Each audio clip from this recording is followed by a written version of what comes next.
하나님 말씀 시편 80편 되겠습니다. 원래 금요일 날에 했는데 금요일 날에는 1절만 가지고 했고요. 또 정리하다 보니까 너무 길어서 이거 주일 날에 하면 되겠다 생각해서 오늘 하게 됐어요. 한 번 더 읽어볼게요. 시편 80편 다 같이 봉독할게요. 요셉을 양떼같이 인도하시는 이스라엘의 목자여 귀를 기울이소서. 그룹 사이에 자정하신 이여 빛을 비추소서. 에브라임과 베냐민과 므낫세 앞에서 주의 능력을 나타내사 우리를 구원하러 오소서. 하나님이여 우리를 돌이키시고 주의 얼굴빛을 비추사 우리가 구원을 얻게 하소서. 만군의 하나님 여호와여 주의 백성의 기도에 대하여 어느 때까지 노하시리이까. 주께서 그들에게 눈물의 양식을 먹이시며 많은 눈물을 마시게 하셨나이다. 우리를 우리 이웃에게 다툼거리가 되게 하시니 우리 원수들이 서로 비웃나이다. 만군의 하나님이여 우리를 회복하여 주시고 주의 얼굴에 광채를 비추사 우리가 구원을 얻게 하소서. 주께서 한 포도나무를 애굽에서 가져다가 민족들을 쫓아내시고 그것을 심으셨나이다. 주께서 그 앞서 가꾸셨으므로 그 뿌리가 깊이 박혀서 땅에 가득하며 그 그늘이 산들을 가리고 그 가지는 하나님의 백향목 같으며 그 가지가 바닥까지 뻗고 넝쿨이 강까지 미쳤거늘 주께서 어찌하여 그 담을 허시사 길을 지나가는 모든 이들이 그것을 따게 하셨나이까. 숲속의 멧돼지들이 상해하며 들짐승들이 먹나이다. 만군의 하나님이여 구하옵나니 돌아오소서. 하늘에서 굽어보시고 이 포도나무를 돌보소서. 주의 오른손으로 심으신 줄기요 주를 위하여 힘있게 하신 가지니이다. 그것이 불타고 배임을 당하며 주의 면책으로 말미암아 멸망하오니 주의 오른쪽에 있는 자 곧 주를 위하여 힘있게 하신 인자에게 주의 손을 얹으소서. 그리하시면 우리가 주에게서 물러가지 아니하오리니 우리를 소생하게 하소서. 우리가 주의 이름을 부르리이다. 만군의 하나님 여호와여 우리를 돌이켜 주시고 주의 얼굴의 광채를 우리에게 비추소서. 우리가 구원을 얻으리이다. 이 1절과 2절에 요셉이라는 말이 나오고 그다음에 에브라임과 베냐민과 므낫세라는 말이 이제 2절에 나옵니다. 이제 북이스라엘의 지도자적인 역할을 한 것이 요셉 지파거든요. 에브라임 지파 그리고 북이스라엘의 초대 왕이 베냐민 지파에서 나왔습니다. 말하자면 이스라엘의 막내 지파에서 왕이 나온 거죠. 근데 이 에브라임과 베냐민과 므낫세는 똑같이 라헬의 아들들입니다. 야곱이 사랑했던 그 야곱의 아들들인 거죠. 그래서 성경에서 주로 이런 식으로 표현을 많이 해요. 어떤 시대나 어떠한 지역을 한 지파를 대표해서 이제 부르기도 하는 거예요. 그래서 북이스라엘을 뭐라고 부르냐면 요셉이라고 부르기도 하고 이제 에브라임이요, 베냐민이요, 므낫세로 이제 부르기도 하는 것입니다. 그런데 이제 북이스라엘을 나타내는 이 시편 80편은요 내용이 이제 그닥 밝지가 않습니다. 굉장히 절망적인 상황이고 어두운 내용입니다. 내용을 보면 북이스라엘이 완전히 망한 내용이에요. 그래서 유다는 BC 586년에 망했는데 북이스라엘은 유다보다 136년 일찍 아수르에 의해서 BC 722년에 망했습니다. 그런데 본문은 그 북이스라엘이 완전히 망하고 난 다음에 쓰여진 시입니다. 북이스라엘이 다시 구원받기를 원하는 그 마음으로 이제 쓰여진 시인 겁니다. 그래서 이 본문의 말씀을 잘 알려면요, 이스라엘의 구원 역사를 잘 되돌아보면은 하나님이 왜 이렇게 하나님은 어떻게 이스라엘 백성을 구원하셨고 왜 지금 본문의 기자가 이런 식으로 하나님 우리를 돌이켜 달라고 그 얼굴빛을 비춰달라고 그것이 우리의 구원이 된다고 라고 말하는지 이제 알게 되는 것입니다. 그래서 먼저 이스라엘 역사를 살펴보자면 하나님이 아직 이스라엘 백성에게 이제 이스라엘 백성이 출애굽에 있었을 때 그때는 유다 지파를 안 부르고 그냥 이스라엘이라 불렀거든요. 근데 애굽에 있었을 때에 아직 이스라엘 백성이 하나님을 잘 알지 못했을 때였어요. 그냥 막연하게 하나님을 찾고 부르기는 했지만 그 하나님이 어떤 분인지 또 어떤 능력을 갖고 있는지 또 그 하나님이 어떠한 성격을 갖고 있는지 전혀 몰랐었습니다. 그런데 하나님이 이 이스라엘 백성을 그 탄식 소리를 들으시고 이 이스라엘 백성을 애굽에서 이제 끄집어내려고 한 거죠. 그래서 유월절을 통해서 그 유월절 그 예식을 통해서 이 애굽의 장자를 다 죽여버리셨어요. 그 동물이든 사람이든 상관없이 그 애굽에 큰 곡소리가 났죠. 그래서 그냥 쫓아내듯이 보낼 수밖에 없었어요. 얘네가 있었으면 우리 다 죽겠다 그러니까 겁나서 보낼 수밖에 없었던 겁니다. 그런데 이 이스라엘 백성을 하나님이 북쪽으로 해변길로 해갖고 가면은 금방 가거든요. 가나안 땅으로. 근데 그렇게 안 인도하시고 이쪽 이상한 길로 이렇게 꼬불꼬불 가는 거예요. 그러니까 애굽 사람이 봤을 때 얘네 왜 이렇게 가? 얘네 지금 헤매는 거 아니야? 얘 다시 우리가 잡아들여야겠다. 그런 생각을 갖고 있는 거죠. 하나님이 성경 보면은 일부러 그렇게 인도하셨대요. 왜냐하면 그것을 통해서 당신의 능력을 나타내시기 위해서, 그것을 통해서 하나님이 어떤 분인지를 애굽이나 이스라엘 백성에게 분명히 보여주고 싶어 해서 그들을 일부러 앞에는 홍해로 막히게 만들고 뒤로는 애굽 군대가 쫓아오게끔 아예 그런 상황을 만들어 버린 겁니다.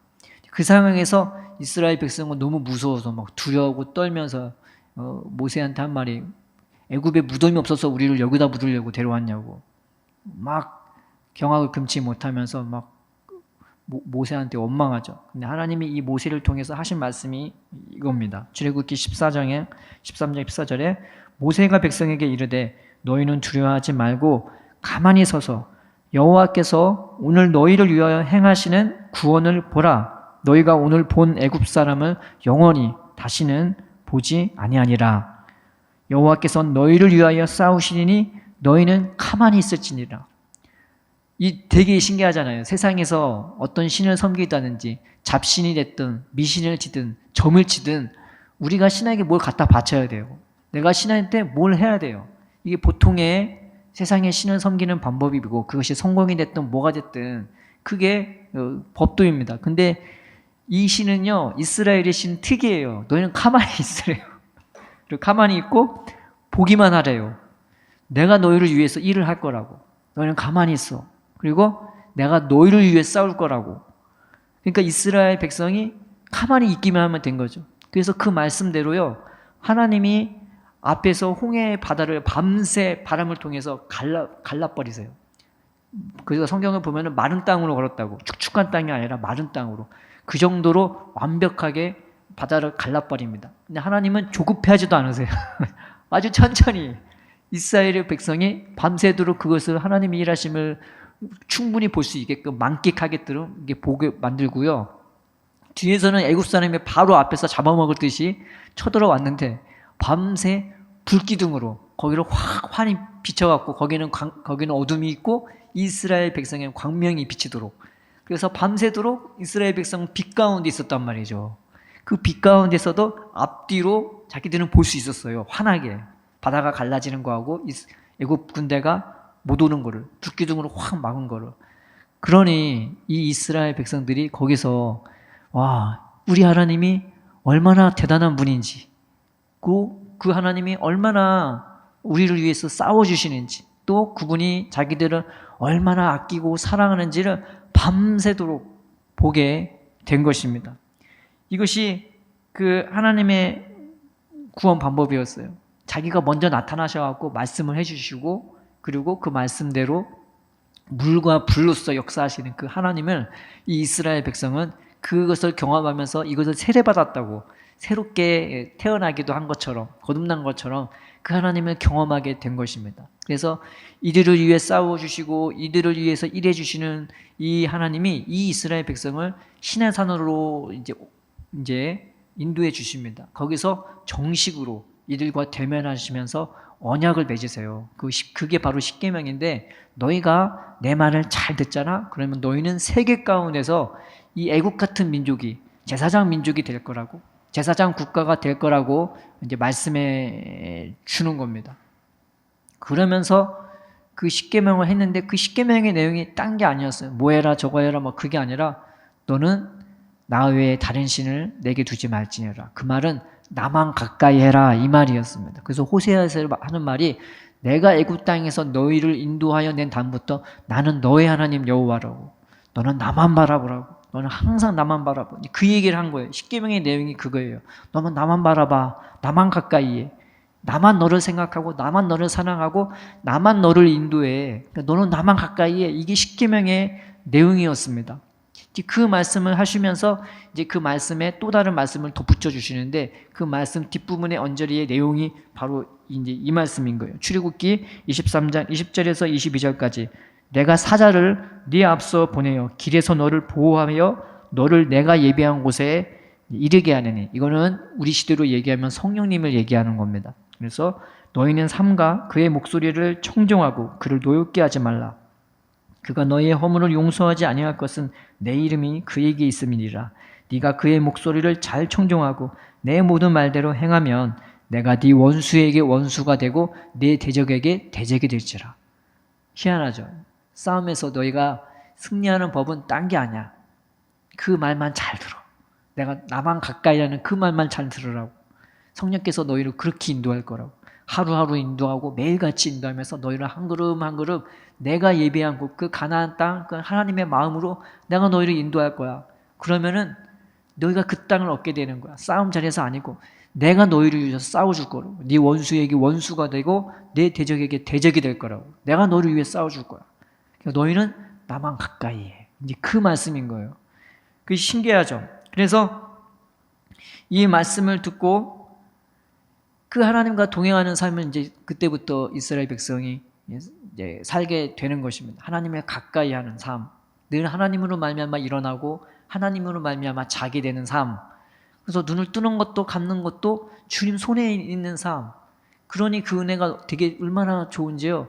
만나만 먹어도 배가 부르고 그 만나를 가지고도 서로 나눠줄 수 있는 삶이 되는 거였습니다. 그 하나님과 함께하니 그 광야에서 뭐 그들이 할 게 없었어요. 뭐 농사 짓 것도 없었고 그렇다고 무슨 건물을 짓는 것도 아니었고 그냥 하나님만 가까이 하면 되는 그런 유아기 시절의 삶이었던 것입니다. 근데 이스라엘 백성이 그렇게 해서 하나님을 가까이 하는 사람들만 살아남아요. 그 광야 생활에서. 그래서 신명기에 가나안 땅 들어가기 직전에 모세가 하는 말이 하나님께 붙어 떠나지 않는 너희들은 다 생존했다고. 그래서 광야 생활은 딴 게 아니었어. 하나님과 더 가까이 하는 것. 하나님께 더 붙어 있게 되는 것. 그 하나님 안에 거하고 하나님 안에 그들 안에 거하는 그 삶을 살게 되었던 것입니다. 그래서 이 가나안 땅 들어가기 전에 이제 모세가 여호수아한테 이제 바톤을 넘기면서 하나님이 이 여호수아한테 한 말씀이 있어요. 그 말이 무슨 말씀이냐면은 여호수아 1장 6절에서 9절 강하고 담대하라. 너는 내가 그들의 조상에게 맹세하여 그들에게 주리라 한 땅을 이 백성에게 차지하게 하리라. 오직 강하고 극히 담대히 하여 나의 종 모세가 내게 명령한 그 율법을 다 지켜 행하고 우로나 저로나 치우치지 말라. 그리하면 어디로 가든지 형통하리니 이 율법책을 내 입에서 떠나지 말게 하여 주야로 그것을 묵상하여 그 안에 기록한 대로 다 지켜 행하라. 그리하면 내 길이 평탄하게 될 것이며 내가 형통하니라. 내가 내게 명령한 것이 아니냐. 강하고 담대하라. 두려워하지 말며 놀라지 말라. 네가 어디로 가든지 네 하나님 여호와가 너와 함께 하느니라. 지금 가나안 땅에 바로 목전에 있단 말이죠. 근데 하나님은 여호수아에게 이제 땅을 정복할 때가 왔어. 이제 무기를 준비하고 훈련을 하고 전술과 전략을 연습하라고. 그 말을 한 게 아니라 그런 말을 한마디도 안 하고요. 야, 강하고 담대. 그리고 모세가 준 그 율법을 너는 마음에 묵상하고 입에 늘 있게 하라고. 그 말씀이 뭐냐면 딴 게 아니어서 하나님만 가까이 하라는 거. 하나님을 사랑하고 그 하나님의 은혜와 사랑 안에서 살고 그 땅에 들어가거든 내가 너희를 연약하고 완악한 너희라도 품고 사랑하고 인도했던 것처럼 너희도 그 땅 들어가서 주위의 사람들한테 그렇게 사랑하고 베풀며 살아라고. 이게 하나님 말씀이었단 말이에요. 근데 그 말씀을 이 여호수아 보고 늘 마음에 묵상하고 그 말씀대로 살으라고. 그 말씀대로 하나님과 가까이 하며 살으라고. 네. 그러면 내가 그 땅을 내가 얻게 하리라고 이 말을 하게 하십니다. 그래서 참 신기한 계명이었어요. 싸움에 앞서서 말씀을 묵상하고 그 말씀대로 살으라는 게 세상에서 봤을 땐 전혀 납득이 안 가고 이해 안 가는 말씀. 근데 전능하신 하나님이, 우리는 사랑하신 하나님이 그 말씀대로 살라고 했던 것입니다. 과연 이 말씀대로 하나님은요, 이 가나안 땅을 이스라엘 백성이 점령할 수 있게끔, 정복하고 할 수 있게끔 말씀에 인도해 주셨습니다. 그런데 이것을 가지고 성경은 뭐라고 기록하냐? 여호수아 10장 42절에 이스라엘의 하나님 여호와께서 이스라엘 위하여 싸우셨으므로 여호수아가 이 모든 왕들과 그들의 땅을 단번에 빼앗으니라. 그렇게 나와 있어요. 이 전쟁의 승패가 그들의 전략과 전술이 있지도 않았고 자기들의 어떤 무기나 지혜나 자기들의 힘에 있지도 않았었어요. 딱 하나, 오직 하나님의 약속대로, 하나님의 말씀대로 그 하나님과 가까이 하는 것. 네. 그러니 하나님이 늘 함께하고 늘 그 하나님의 사랑을 입으니까 내 손에 무기가 없어도 담대한 거예요. 하나님이 나와 함께하니까. 그리고 하나님이 싸워주신다는 그 믿음이 막 충만하니까요, 내 몸에 돌멩이 하나만 있어도 그냥 쳐들어가는 거예요. 돌출하는 거예요. 네. 하나님이 우리와 함께 하셔. 우와 하면서 그 믿음으로 그 가나안 땅을 정복해 버렸어요. 하나님 말씀대로 밟기만 해도 그냥 다 정복해 버린 거죠. 돌멩이가 없어도 몸뚱이 하나님 집어 던져서 그걸 정복할 수 있었던 믿음이 있었던 것입니다. 그래서 전쟁의 승리가 다른 것에 있지 않았어요. 그 하나님을 가까이 하는 것, 그 하나님과 함께 하는 것, 그 하나님이 그들의 힘이 되고 능력이 되고 그 약속대로 친히 그들의 보호자가 되고 능력자가 되니까 그들은 그 땅을 단번에 빼앗았습니다. 무슨 무기가 좋아서, 전략이 좋아서, 전술이 좋아서 전혀 그렇지 않았습니다. 오로지 함께 하시는 하나님 때문에 그들은 그 약속의 땅을 단번에 정복할 수 있었습니다. 그렇지만 그들이 약해지기 시작해요. 사사기 시대 보면은 아직 남은 땅이 있었는데 그들은 자꾸 무슨 이유를 따져. 쟤네들은 철병거가 있어요. 쟤네들은 거인이 있어요. 우리는 못 가겠어요.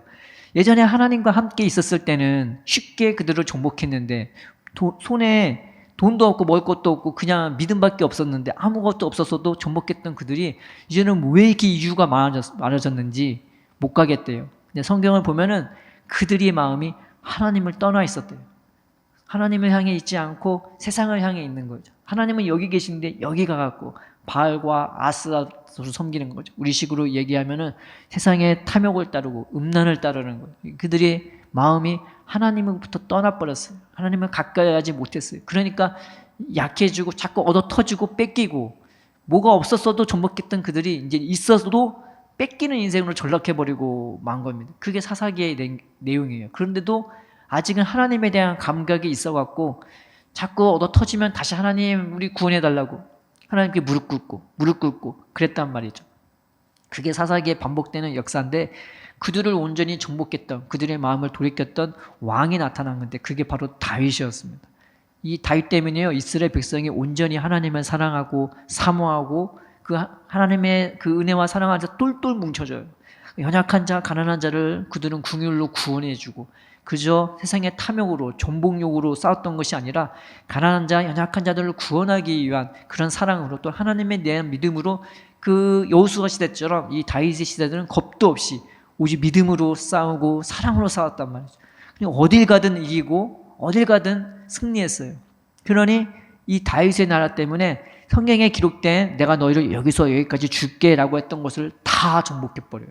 그래서 모든 나라가 이 다윗한테 무릎 꿇게 되고 그래서 이 백성들이 더 하나님을 사랑하고 더 하나님의 말씀을 믿고 따르게 되었던 것입니다. 그런데 이 다윗 때 다음에 솔로몬이 이제 그 바톤을 이어받았는데 솔로몬이 처음에는 하나님을 잘 섬기다가 나중에는 자기 옆에 있는 그 아내들 말 듣다가 이제 이 우상을 섬기게 됐죠. 그래서 하나님이 이제 갈라버려요.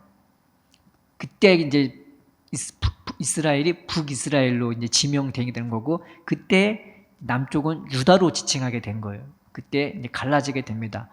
그런데 이 북이스라엘은요, 이 요셉의 지파, 에브라임 지파, 베냐민 지파, 이 므낫세 지파는요, 안타깝게 다윗 같은 사람이 한 명도 없었어요. 유다는 그래도요, 다윗 같은 그 사람이 좀 비슷하게 좀 따라가려고 했던 사람도 있었고 다윗 언저리에 있었던 사람도 있었는데 안타깝게요 북이스라엘은 처음부터 끝까지 이 다윗 같은 사람이 한 명도 없었습니다. 다윗의 그 북이스라엘의 초대 왕이 에브라임 지파의 여로보암입니다. 근데 여로보암은요, 하나님이 너는 내가 너에게 이 나라를 줄 거야. 너 이건 다윗같이 잘 섬기고 이 백성을 잘 인도해 주라고. 그러면 내가 너의 그 왕권을 길게 내가 번성하게 해줄게 라고 했는데, 왕이 되자마자 이 여로보암이 한 짓이 뭐냐면은 세겜에다가 성을 짓고 더 나아가서 분회를 건축하고 거기다가 우상을 만들어 버려요. 그래서 이것이 너희가 하나님에서 너희를 애굽에서 인도해낸 하나님이라고. 이게 무슨 뜻이냐면 세겜은 등이라는 거거든요. 하나님을 등 뒤로 버리는 거예요. 그리고 분회는 뭐냐면 신의 얼굴, 하나님의 얼굴이라는 뜻이에요. 하나님을 등 뒤에 버려놓고 여기서 하나님의 얼굴을 찾고 있는 거예요. 엉뚱깽뚱한 걸로, 헛되고 허망한 것들로. 그래서 이스라엘 백성에게 단에다가 우상을 하나 만들고 그 다음에 베델에다가 우상을 하나 딱, 거기가 베델이 베냐민 지파에 속해 있습니다. 근데 거기다가 우상을 딱 만들어서 이스라엘 백성이 거기서 예배를 드릴 수 있게끔. 그리고 제사장을 어떻게 세우냐? 돈을 내면 다 제사장이 되는 거예요. 그러면 이 제사장들이 뭐 때문에 제사장을 하겠어요? 돈 뜯어내려고 제사장을. 하나님이 너희를 축복한다. 여기서 예물을 드리고 제물을 드리면은 하나님이 너희를 축복한다고. 하나님이 그들을 위해서 힘을 쏟아내시고 허비하고 싸워주시는 그 은혜가 아니라 그들이 세상의 신들과 똑같이 돈 바치고 뭐 열심 바치고 뭐 새벽기도 하고 뭐 하고 막 거꾸로가 되어버린 거예요. 세상의 신을 섬기는 것과 별반 다를 바가 없는, 그저 자신의 탐욕을 위해서, 그저 자신의 욕심을 위해서 그렇게 섬기는 신으로 전락해 버리고 맙니다. 그래서 이 여로보암이 이스라엘 백성을 몰아갔고요, 범죄케 만들어요. 가장 큰 범죄가 뭐냐? 하나님을 떠나게 만드는, 하나님을 가까이 하는 게 아니라, 하나님을 가까이 하는 것이 아니라 가까이 하는 것 같지만 원하는 것은 하나님이 아니라 돈, 세상의 성공, 명예, 그런 것들이었단 말이죠. 그러니 이 이스라엘 백성은 점점 망해질 수밖에 없게 된 겁니다. 그들이 엄청나게 많은 돈이 있었고 무기도 있었고 명성을 떨칠 때도 있었습니다. 그런데 그것은 잠깐뿐이요, 그들은 결국 하나님이 그들의 힘이 되지 못하니까 점점 망해갖고 나중에 이스라엘, 북이스라엘이 완전 망하고 말아요. 그래서 아수르에 의해서 처참하게 망해갖고 그 북이스라엘에 있었던 사람들은 전부 다 끌려가고요. 그 지역에 어떤 사람들이 오냐? 세상의 이방 사람들이 다 거기다 또 끌어모아 놓은 거예요. 근데 거기서 별의별 잡신을 다 섬기는 거예요. 하나님도 섬기고 이신도 섬기고 저신도 섬기고 여호와도 섬기고 다른 신도 섬기고, 이제 그런 지역으로 망해버리고 맙니다. 그게 북이스라엘의 망한 상황이고 오늘 성경의 본문이 되는 그 상황이 되는 겁니다. 그 말씀을 통해서 하나님이 그들의 죄악을, 이 북이스라엘의 죄악을 열왕기하 17장에서 이렇게 진술합니다. 17장, 열왕기하 17장 20절 23절. 여호와께서 이스라엘의 온 족속을 버리사 괴롭게 하시며 노략군의 손에 넘기시고 마침내 그의 앞에서 쫓아내시니라. 이스라엘을 다윗의 집에서 찢어 나누심에 그들이 느밧의 아들 여로보암을 왕으로 삼았더니 여로보암이 이스라엘을 몰아서 여호와를 떠나고 큰 죄를 범하게 하며, 큰 죄가 하나님을 떠나게 하는 거예요. 이스라엘 자손이 여로보암이 행한 모든 죄를 따라 행하여 거기서 떠나지 아니하므로 하나님께 돌이키지 않는 거죠. 여호와께서 그의 종 모든 선지자를 통하여 하신 말씀대로 드디어 이스라엘을 그 앞에서 내쫓으시니라. 이스라엘이 고향에서 아수르에 사로잡혀 가서 오늘까지 이르렀더라. 그냥 사로잡혀가는 인생이 돼버린, 뭔가에 사로잡힌, 세상의 두려움, 슬픔, 염려에 사로잡힌 그런 인생으로, 나락으로 떨어진 인생이 돼버린 겁니다. 또 열왕기상 17장 35절 41절에 이스라엘의, 북이스라엘의 범죄에 대하여 또 뭐라고 기록이 되어 있냐면, 옛적에 여호와께서 야곱의 자손에게 언약을 세우시고 그들에게 명령하여 이르시되 너희는 다른 신을 경외하지 말며 그를 경배하지 말고 그를 섬기지 말며 그에게 제사하지 말고 오직 큰 능력과 편팔로 너희를 애굽에서 인도하여 내신 여호와만 경외하며 그를 예비하며 그에게 제사를 드릴 것이며 또 여호와가 너희를 위하여 기록한 율례와 법도와 율법과 계명을 지켜 영원히 행하고 다른 신들을 경외하지 말며 또 내가 너희와 세운 언약을 잊지 말며 다른 신들을 경외하지 말고 오직 너희 하나님 여호와만을 경외하라. 그가 너희를 모든 원수의 손에서 건져내리라 하셨으나 그러나 그들이 듣지 아니하고 오히려 이전 풍속대로 행하였느니라. 이 여러 민족이 여호와를 경외하고 또 아로새기는 우상을 섬기니 그들이 자자손손이 그들의 조상들이 행하던 대로 그들도 오늘까지 행하니라. 하나님만을 가까이 하려고 했는데 하나님만을 가까이 하지 않았고, 하나님이 그들을 위해 싸워주시는 삶이 아니라 그들이 스스로를 위해서 그냥 자기 먹거리 자기 위해서, 자기 만족 위해, 자기 성공 위해서 그냥 혼자 살아가는 인생이 돼버린 것. 그러니 망했어요. 그들이 망한 것은 역시 돈이 없어서 망한 게 아니고, 무기가 없어서 망한 것도 없었고, 지혜가 없어서 망한 것이 아니라 하나님을 가까이 하지 않고 그 하나님을 떠나게 되니 이 헛것에 사로잡힌 그런 인생이 돼버린 겁니다. 그 세상에 밥이 돼버렸어요. 예전에는 세상을 한 번에 움켜잡을 수 있는 그런 믿음의 산이 되었다면 이제는 세상의 밥이 되었고 헛것에 사로잡혀 끌려가는 인생이 돼버린 겁니다. 이 절망적인 상황에서, 완전히 무너진 상황에서 이제 스스로가 나를 구원할 수 없는 그런 존재가 돼버렸는데, 예전에는 내가 뭐가 있었는데 그거라도 붙잡았는데 그것도 없는 완전히 절망적인 상황에서 이 북이스라엘 사람들에게 무엇이 이제 구원이 됐겠습니까? 하나님 나한테 돈 달라고, 하나님 나한테 무기 달라고, 하나님 나한테 지혜 달라고. 그게 아니잖아요. 이 말씀을 잘 보면 딴 게 그들에게 망한 것이 아니라 하나님 떠난 것이 가장 큰 절망이고 가장 큰 이 아픔인 거예요. 그 상황에서 하나님의 말씀 한마디만 들려도, 내가 다시 너를 돌이킬 거야, 그 말씀만 들어도 내 삶에 소망이 생기고 내 곁에 와서서 그 얼굴빛만, 나를 향한 그 아버지의 마음으로 날 비춰주시는 그 얼굴빛만 비춰줘도 이 나한테 그것이 구원이 되고 소망이 되는데 그게 들리지도 않고 보이지도 않는 거예요. 이게 절망인 거예요. 더 안타까운 거는 그 하나님이 나한테 구원인 걸 알겠어요. 그래서 내 마음이 하나님을 바라보고 싶은데 안타까운 건 내 마음이 온전히 하나님을 바라보지는 않는 거예요. 그걸 아는데 내 마음은 여전히 세상에 한 발을 딛고 있는 자신의 모습, 너무나 연약하고 너무나 슬프고 너무나 상한 그 심령이 돼버리는 거예요. 그래서 오늘 본문의 이 말씀을 이해하면은 우리의 심령이 어찌 이렇게 타락해 있는지, 어찌 그렇게 하나님을 바라보지 않는지 이 마음의 고통을 느낄 수가 있는 것입니다. 그래서 시편 80편의 17절 18절에 이런 말씀이 있는 것입니다. 주의 오른쪽에 있는 자 곧 주를 위하여 힘있게 하시는 인자에게 주의 손을 얹으소서. 그리하시면 우리가 주에게서 물러가지 아니하오리니 우리를 소생하게 하소서. 우리가 주의 이름을 부르리이다. 나한테 누가 필요하냐? 내 마음을 돌이켜줄 사람이 필요한 거예요. 다윗처럼, 그리고 유다처럼 내 마음을 돌이켜줄 누군가가 필요한 거예요. 난 너무 연약하니까. 나는 쉽게 하나님을 등 뒤로 버리고, 나는 쉽게 하나님과 상관없는 인생을 살고, 나는 쉽게 하나님을 의지하는 것이 아니라 내 앞에 내 수중에 있는 돈, 먹을거리, 보장된 삶, 그런 것을 의지하니까 이게 내가 나를 어떻게 할 수가 없는, 누군가 나를 붙잡아줄 사람이 필요하고, 누군가 나를 위해서 울어줄 사람이 필요하고, 누군가 나를 구원해줄 왕이 필요한 거예요. 이게 17절 18절의 내용입니다. 내 마음을 돌이켜줄 그 다윗 같은 자, 그 유다 같은 자. 요셉은요 16살 나이에 철없이 그 꿈 얘기하고 형들을 잘못한 거 고자질하다가 형들한테 미움을 받고 죽임을 당할 뻔하다가 팔려갑니다. 유다에 의해서 팔려가요. 유다가 야 죽이면 뭐하냐, 그냥 팔자. 그러니까 이건 사실 죽인 거나 다름없고 팔은 거나 다름없는 거죠. 그냥 돈 몇 푼 얻겠다고 그냥 돈 몇 푼도 안 되는 그 거리로 이 요셉을 팔아버린 거예요. 요셉이 얼마나 괴롭고 또 원망스러웠고 또 슬프고 그랬겠습니까? 시간이 흘러서 하나님의 말씀대로 요셉은 애굽의 총리가 돼서 이 요셉의 형들을 마주하게 됩니다. 그 10형제들을.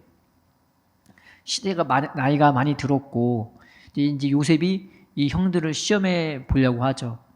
근데 요셉을 판 다음에 이 유다에게도 아픔이 있었단 말이죠. 어떤 아픔이 있었냐? 자기 아들이 둘이나 죽어요. 그러니까 자기가 아들이 있고 자식이 있었을 때는 부모의 마음을 몰랐었어요. 근데 아들이 죽고 나서야 자기가 아버지한테 무슨 짓을 했는지 이제 그때서야 깨닫게 된 거예요. 근데 이미 죽은 자기 남편을 위해서, 태어나지도 않은 아들을 위해서 이 다말이 자기 생명을 그냥 집어 던지듯이 창녀로 유장하고 이 유다한테 들어가서 그 씨를 잉태합니다. 죽어도 아니 이렇게 하겠다고. 이미 죽은 그 아들을 위해서, 하나님의 벌받은 그 남편을 위해서, 태어나지도 않는 아들을 위해서. 그러니 유다가 처음에는 이 다말을 죽이려다가 하다가 자기 지팡이와 자기 도장을 발견하고 나서 이게 누구 겁니까? 하라고 하니까 그래도 죽일 수 있음에도 불구하고 죽이지 않고 얘가 나보다 낫다. 그런 거죠. 자기는 자기 셋을 또 죽을까봐 이렇게 품에 품었는데 얘는 죽음도 불사하고 자기 생명을 집어던지는 그 모습을 보면서 이 유다는 회개의 삶을 정말 살았던 것입니다. 다말을 다시는 가까이 하지 않고요. 그렇게 하나님 앞에서 이제 회개하는 삶을 사죠. 그 사람이 회개했는지 안 했는지는 똑같은 상황이 돼보면 아는 거죠. 그 상황이 어떤 상황이냐? 이 요셉이 이 형들이 어떻게 잘 지냈는가, 또 이 형들이 변했는가 안 했는가 테스트를 자꾸 해보는 거예요. 그래서 이 말을 이렇게 트집 잡아갖고 이제 베냐민 데려오라고, 안 데려오면 나는 너희들이 첩자인 줄 알겠다고. 그런데 그 베냐민을 데리고 오니까 다시금 이 베냐민 가방에다가 몰래 자기 귀중한 물품을 집어넣어갖고 베냐민만 또 잡아들여요. 그러니까 난리가 난 거야, 이 형들이요. 왜냐하면은 베냐민을 꼭 데려오겠다고 아버지한테 약속을 했거든요. 근데 유다가 자기 목숨을 아버지한테 담보로, 내가 얘 베냐민 못 데려오면 내가 아버지 앞에 평생 내 목숨을 이 죄짐을 지겠다고 그렇게 했거든요. 그래서 형들이 막 난리가 나갖고 다시 다 같이 우르르 이제 요셉 앞에 나갔는데, 이제 제발 이 베냐민을 풀어달라고 막 애걸복걸 하는데 요셉이 단호하게 아니라고, 나는 베냐민만, 이 사람만, 잔이 이 애의 가방에서 발견됐으니까 이 베냐민만 데려가겠다고 합니다. 근데 그때 유다가 요셉 앞에 나가서 절규하듯이 얘기해요. 이 애의 목숨은 아버지의 목숨과 연결되어 있다고. 이 애가 못 가면은 아버지가 죽습니다. 나는 아버지가 죽는 건 다시는 못 본다고. 내가 이 아이를 담보하기를 내 생명으로 이 아이를 대신하겠으니 애굽의 왕 같은 우리 총리님 부탁하건대 이 아이를 잡지 마시고 나를 잡으시고, 감옥에 들려도 이 아이를 넣지 마시고 나를 넣으시고, 죽이려거든 이 아이를 죽이지 말고 나를 죽여달라고. 내가 다시는 아버지가 우는 것도 슬퍼하는 것도 보지 못하겠습니다 하고 자기 목숨을 확 내던져버려요. 그때가 되니까 요셉의 마음이 와르르르 이제 녹아져 내리는 거죠. 우리에게는 이제 이런 역사가 필요한 건데, 내 마음을 돌이켜줄 누군가가 이제 필요한 겁니다. 내 마음이 온전히 요셉이 형들의 마음을 테스트 해보지만 그 마음의 응어리는 남아있지 않겠습니다. 근데 그걸 누가 풀었냐면 유다가 풀어줬어요. 그래서 그걸 보고 이제 야곱이 이 유다의 자손에서 영원히 규와 홀이 떠나지 않을 것이라, 왕들이 나타날 거라는 겁니다. 누군가를 지켜주고 누군가를 자기의 생명을 담보로 하듯이. 사람들이 다윗을 보고서도 요셉의 마음이 이 유다 때문에 풀린 것처럼 이 다윗 때문에 사람들의 마음이 다 동하는 거예요. 다윗을 보면 늘 하나님과 동행하는 모습이 보이고, 늘 연약한 자를 보면은 늘 그들을 위해 싸워주는, 쫓기는 중에서도 연약한 자들을 위해 싸워주고 울어주고 아파하고 괴로워하고 자기 생명을 대신 집어 던지듯이 싸우는 다윗을 보니까 사람들이 이 다윗을 보면 하나님께 돌이킬 수밖에 없는, 거기 보면 하나님이 보이고 하나님의 사랑이 보이고 하나님의 능력이 보여요. 그러니 다윗한테 가까이 가면 갈수록 더 은혜와 성령과 진실함으로 사람들이 다 충만해지는 거예요. 그러니까 다윗의 때 가까이 갔던 사람들이 다 용사가 되세요. 용사가 되었습니다. 그 용사 같은 사람들이 하나같이 환난당한 자, 억울한 자, 세상에서 쫓김당하는, 세상에서 별 볼 일 없는 인생들이었어요. 그런데 그 다윗한테 가게 되니까 다윗으로 말미암아서 용사가 돼버려요. 믿음의 사람들이 돼요. 하나님과 동행하면서 그 하나님을 가까이 하게 되면서 그들도 하나님이 싸워주시는 그 싸움을 여호수아 시대처럼 겁없이 하게 되는 겁니다. 그러니까 손에 무기가 없어도요, 다른 사람 무기 낚아채갖고 오히려 적군을 죽이고 어마무시한 용맹의 사람들이 돼버립니다. 믿음 하나 가지고, 은혜 하나 가지고, 사랑 하나 가지고. 놀랍게 우리 시대에도 우리에게는 이런 유다 같은 사람이 필요하고 이런 다윗 같은 사람이 필요한 겁니다. 그게 누구겠습니까? 예수님밖에 없는 것입니다. 내 마음을 돌이킬 내 연약하고 내 완악한 마음을 돌이킬 일은 예수님밖에 없는 것입니다. 주께서 힘있게 하신 인자는 다름 아닌 우리 주 예수님인 것을 우리가 믿었으면 좋겠습니다. 나 때문에 아파하시고 괴로워하시고 십자가에서 절규하시는 그 예수님을 바라보며 그 예수님을 가까이 합시다. 나 때문에 저 하늘에서 올리시면서 그 환한 빛으로 나를 향해서 밝게 그 얼굴을 비춰주시는 그 예수님을 우리가 바라보고 가까이 합시다. 예수님, 내 마음을 돌이켜달라고, 내 마음을 붙들어 달라고. 나는 하나님을 잘 모르고 하나님의 능력도 잘 모르고 머리로는 아는데 마음으로 와닿지가 않습니다. 내 마음을 돌이켜 주셔서 그 십자가에서 불붙은 그 은혜와 사랑으로, 저 하늘에서 올려진 그 사랑으로 내 마음을 돌이켜 달라고. 그래서 내 마음이 온전한 구원을 얻게 해달라고. 오늘도 나를 함께 하시면서 내게 말씀해 주시고 나를 사랑한다 하시며 나를 품어주시는 그 하나님의 음성을 듣게 하시고, 오늘도 내 곁에 계시면서 그 환한 얼굴빛으로 나에게 사랑으로 대하시는 그 얼굴빛을 내가 오늘도 내가 비춰지게 해달라고, 내 심령에 비춰지게 해달라고. 이것이 내 구원이 되기를 원합니다. 그래서 하나님은요, 예수님을 우리 가운데 보내주신 것입니다. 멀리 보낸 게 아니라 주의 이름을 부르는 모든 자들 가운데 친히 그 가운데 거하시고 그 곁에 계시면서 그 사랑과 그 은혜를 우리에게 들려주시고 그 얼굴빛을 비춰주시려고 그 주님을 높여주신 것입니다. 우리가 다른 것을 의지하는 것이 아니라, 하나님, 다른 것이 내 구원이 되는 것이 아니라 하나님이 가까이 하는 이것이 내게 구원이 되기를 원합니다. 오늘 예수님을 통해서 우리 가운데 우리 가슴에 새겨놓으신 이 예수님의 이름을 통해서 우리 마음을 돌이켜달라고, 예수님이 친히 우리 가운데 내 마음을 주장해 주시고 내 마음에 손을 얹어주시고 내 생각과 마음을 인도해 주셔서 늘 하나님을 가까이 할 수 있는 이런 우리가 되게 해달라고. 그래서 내가 세상에 대해 겁먹지 않고 오히려 담대케 싸우고는 인생이 되게 해달라고, 만군의 하나님 여호와를 내가 믿는 자가 되게 해달라고. 나를 위해서 싸워주시는 그 하나님을 온 천지가 다 나를 향해 입 벌리고 달려들어도 나와 함께 하시는 하나님을 말미암아 내가 오히려 담대할 수 있는 그런 삶을, 그런 축복된 인생을 살게 되기를 원합니다. 예수님을 통해 내 마음을 움직여 주시고 내 마음을 그 믿음 안에 거하게 해달라고 기도하는 우리가 되었으면 좋겠습니다.